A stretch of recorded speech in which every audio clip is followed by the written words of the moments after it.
4 महीने तक समुद्र में पेट पूजा करने के बाद अब मादा एम्परर पेंगुइने मोटी ताजी होकर लौट रही है।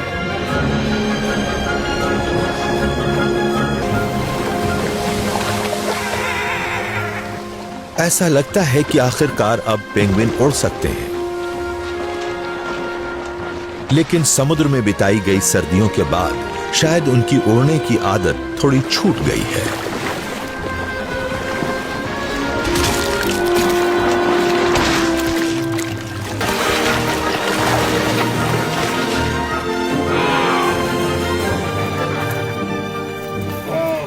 अब बर्बाद करने के लिए समय नहीं है। नर उनसे दूर उनका इंतजार कर रहे हैं। 112 किलोमीटर दूर नरों को मदद की जबरदस्त जरूरत है। अपनी ऊर्जा बचाने की तमाम कोशिशों के बावजूद अब इनमें से कई भूख से मरने के कगार पर पहुंच गए हैं।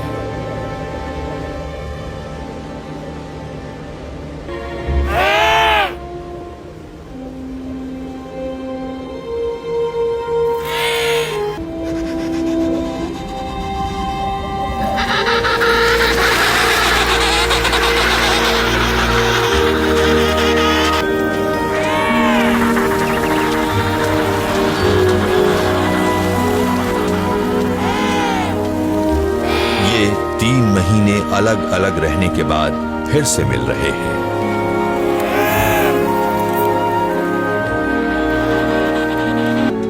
अपनी वापसी के इनाम के तौर पर इसे अपने चूजे की पहली झलक मिलती है।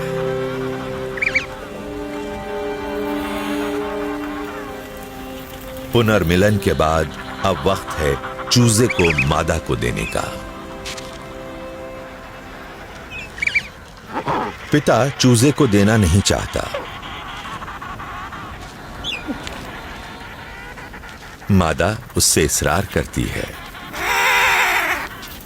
नर ने अपने इस चूजे को जिंदा रखने के लिए पृथ्वी पर मौजूद कुछ सबसे मुश्किल अवस्थाओं को झेला है और उनके बीच का रिश्ता बहुत मजबूत है।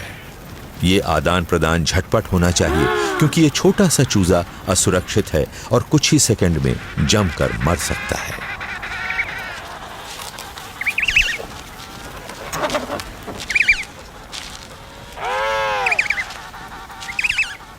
जो काम सर्दियों में शुरू हुआ था वो अब पूरा हो चुका है।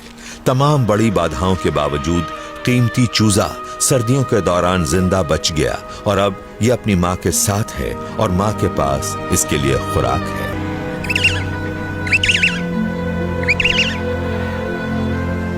चूजा पहली बार ताजा खुराक ले रहा है। मां का मकसद पूरा हो गया है।